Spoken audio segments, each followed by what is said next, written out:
निर्गमन ग्रंथ अध्याय 17 चट्टान से जल स्रोत।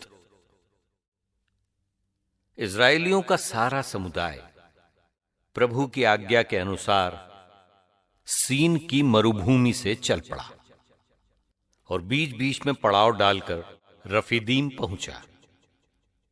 वहां लोगों को पीने का पानी नहीं मिला और वे ये कहते हुए मूसा के विरुद्ध भुनभुनाने लगे, हमें पीने को पानी दो।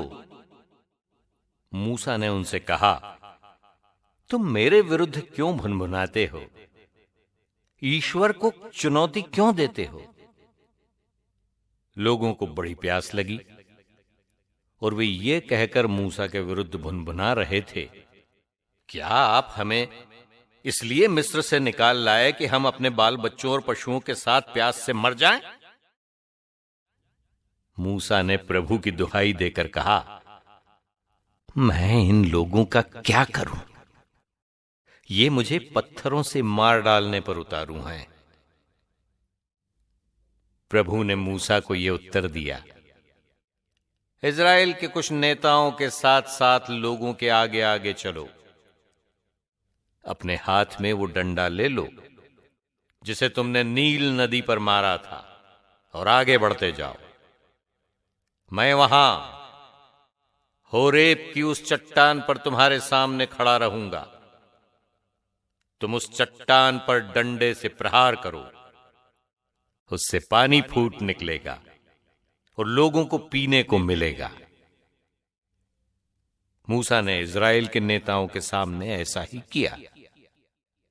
उसने उस स्थान का नाम मस्सा और मरीबा रखा, क्योंकि इज़राइलियों ने उसके साथ विवाद किया था और ये कहकर ईश्वर को चुनौती दी थी, ईश्वर हमारे साथ है या नहीं।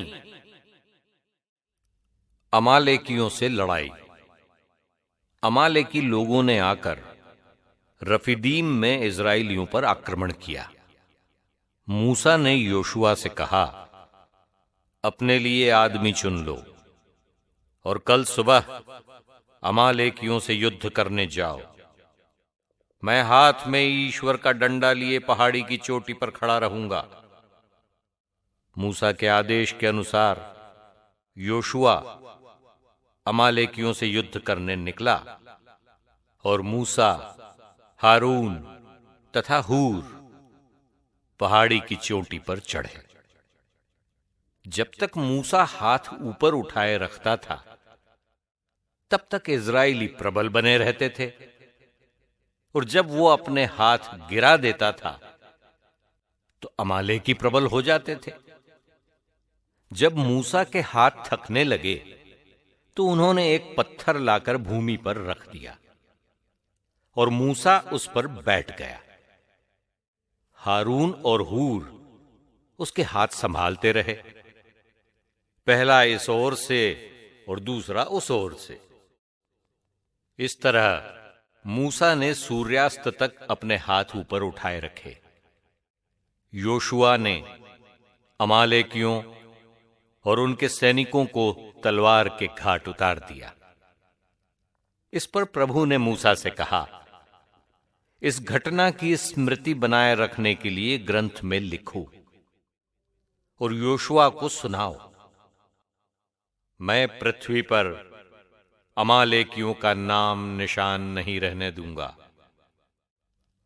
तब मूसा ने एक वेदी बनाई और उसका नाम रखा, प्रभु ही मेरी पताका है। और वो बोला, पीढ़ी दर पीढ़ी प्रभु और अमालेकियों में युद्ध चलता रहेगा, क्योंकि उन्होंने प्रभु के सिंहासन पर हाथ उठाया।